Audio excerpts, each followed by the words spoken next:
আসসালামু আলাইকুম। আমি শিরিনা খাতুন। শিরিনা খাতুন চ্যানেলে আপনাদের আরও একবার স্বাগত জানাই। কাছে এবং দূরে, দেশ এবং দেশের বাইরে থেকে যে যেখান থেকে আমার ভিডিওটি দেখছেন, আশা করছি আল্লাহর অশেষ রহমতে সবাই ভালো আছেন। আমরাও আলহামদুলিল্লাহ ভালো আছি। আজকের ভিডিওটা আমি সকাল থেকে স্টার্ট করেছি। আমি বিছানাটা এখন গুছিয়ে নেব। জানালা খুলে দেখছি বাইরে সকালের আলো ফুটে উঠেছে। বিছানা গুছিয়ে নেব, নিয়ে তারপর অন্য কাজে যাব। বিছানা গুছাতে গুছাতে আপনাদের সাথে মেয়েদের জীবন নিয়ে একটা কথা শেয়ার করি, কিছু কথা শেয়ার করি। কথার ভিতর ভুল হতে পারে, তো আপনারা ক্ষমার দৃষ্টিতে দেখবেন। একটা মেয়ের জীবন বদলে যায় মাত্র একটা বিয়ের পরে। হাসি মুখে দেখে সবাই, ভাবে সে খুব সুখে আছে, কিন্তু তার ভিতরের কান্না কেউ শোনে না। বিয়ের পর মেয়েরা শুধু সংসার সামলায়, নিজের স্বপ্নগুলো গলা টিপিয়ে হত্যা করে। বিয়ের পর মেয়েরা স্বামীর সংসারে নিজের জায়গা খুঁজতে খুঁজতে একদিন নিজের আমিটাই হারিয়ে ফেলে। মেয়েরা বিয়ের পরে কাঁদতে ভুলে যায়, অনেক নীরব হয়ে যায়, কারণ কথা বললে বলা হয় এটা সব মেয়ের জীবনেই হয়। এদিকে আপনাদের সাথে কথা বলতে বলতে দেখেন বন্ধুরা, আমি অনেকগুলো কাজ সেরে ফেলেছি। এবারটি সকালের নাস্তা হিসাবে কিছু ভাত আমি তেলের উপরে ঝাল পেঁয়াজ এবং একটা ডিম দিয়ে ভেজে আমার বাচ্চাদের খেতে দেব। আমি যে কথাগুলো বললাম এটা আসলে বাস্তবতা, মেয়েদের জীবনের একটা ঘটনা। আমি তো একটা নারী, তাই আমি বলছি যে মেয়েদের জীবনটা কতটা কঠিন। তারা সব কিছু হাসি মুখেই সামলায়, হাসি মুখে বরণ করে। তো বন্ধুরা ভাববেন না যে এগুলো হয়তো আমার জীবনে ঘটেছে।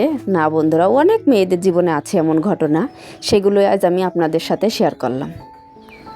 আর একটা কথা কি জানেন, মেয়েরা স্বামীর সংসারে থেকে স্বামীর টাকার হিসাব সবাইকে দেওয়া লাগে, কিন্তু যখন আমরা বাপের বাড়ি ছিলাম তখন কি বাবার টাকার হিসাব কাউকে দেওয়া লেগেছে? না, কাউকে দেওয়া লাগেনি। এইটাই হচ্ছে বাবার বাড়ি আর স্বামীর বাড়ির ভিতরে পার্থক্য। তো আমার ভাত ভাজা হয়ে গেছে, এবার আমি বাচ্চাদের খেতে দেবো, ওরা খাক। আমি দুপুরের রান্নার জন্য আয়োজন করি। ফ্রিজে কিছু সবজি আছে, আমি বের করে নেব।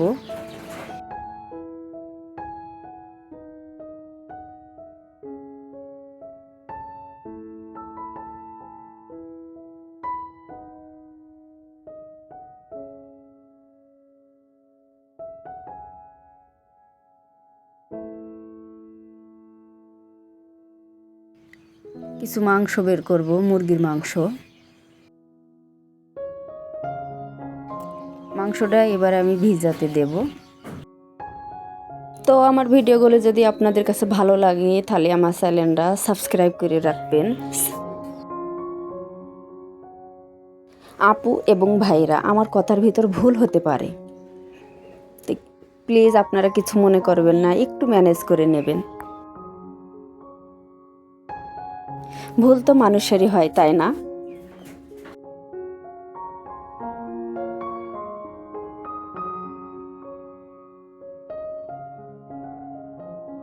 আজকে আমি এই সবজিগুলো রান্না করব, এই জন্যই সেগুলো গুছিয়ে নিচ্ছি, সবজিগুলো যেগুলো রান্না করব।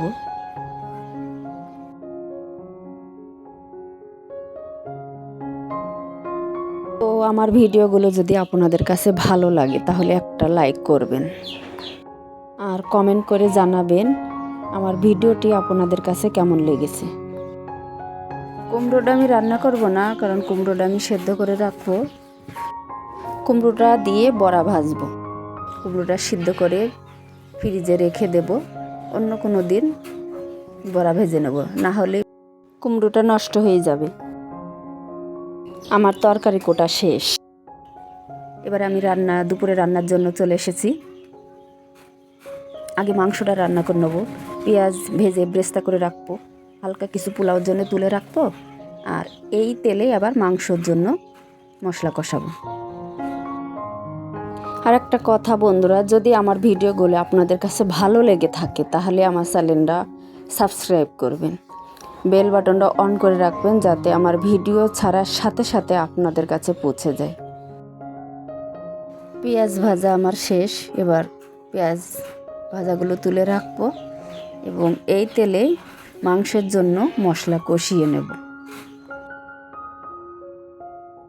আলাদা কিছু পেঁয়াজ কুচানো ছিল, সেগুলো তেলে দিয়ে দিলাম। দিয়ে এর ভিতরে এবার আদা, রসুন আর জিরা একসাথে পেস্ট করা। আমি যেহেতু পাটায় বেটে রেখেছিলাম, সেই মশলাটা দিয়ে এবার মাংসের মশলাটা আমি কষিয়ে নেব। এখানে হলুদের গুঁড়া, লবণ এবং মরিচের গুঁড়া দিয়ে আমি ভালো করে মশলাটা কষিয়ে নেব। হালকা একটু পানি দিয়ে মশলাটা কষিয়ে নিয়ে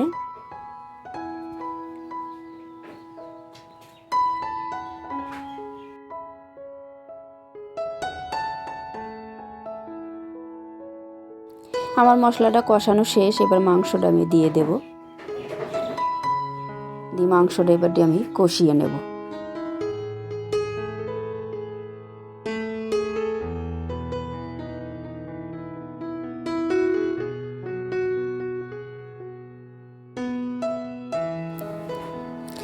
মাংসটা আমি হালকা কষিয়ে নেব, নিয়ে এবার এর ভিতরে আলু দেব। তো আমার বাচ্চারা আলু খুব পছন্দ করে, মাংসের আলু। ওরা আলুটাই খুব ভালোভাবে খায়, এই কারণে আমি সবসময় মাংসে আলুই দিই। তো ওরা তো ছোট, এই কারণে আলুটা পছন্দ করে, এই কারণে সবসময় আমি আলু দিয়ে মাংসটা রান্না করি। তো আমার মাংস কষানো শেষ। এবার মাংসে আমি পানি দিয়ে দিয়েছি। মাংসটা সেদ্ধ হলেই মাংসটা রান্না হয়ে যাবে।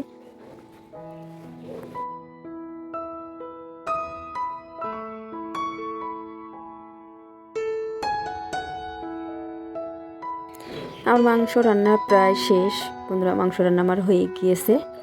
এবার আমি একটা গামলায় ঢেলে নেব।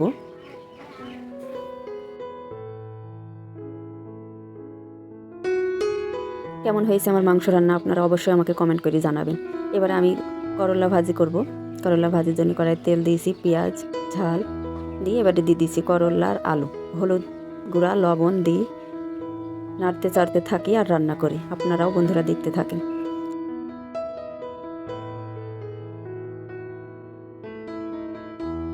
আমার এই যে করলা ভাজি প্রায় হয়ে গেছে, এগুলো আমি নামিয়ে নেব। তো আমার ভাজি ভাজা শেষ। এবার আমি পোলাওটা রান্না করে নেব। আপনাদের সাথে পোলাও ভাজা কিভাবে করলাম এটা আমি শেয়ার করলাম না। সরাসরি চালটা ভেজে নিয়ে তাতে গরম পানি দিয়ে দিয়েছি এবং মটরশুঁটির দুধ দিয়েছি। দেখেন হয়ে গেছে। এবার লাস্টে পেঁয়াজের ব্রেস্তা দিলাম, দিয়ে একটু ঢেকে রেখেছিলাম।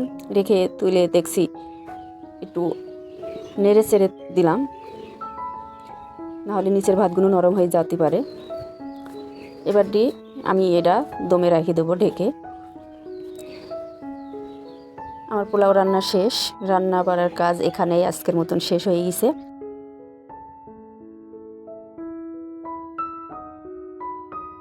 তো কেমন হয়েছে বন্ধুরা কমেন্ট করে আপনারা জানাবেন। আর সেই সাথে আপনাদের কাছে বিদায় নিই। সবাই সুস্থ থাকেন, ভালো থাকেন। আসসালামু আলাইকুম, আল্লাহ হাফিজ।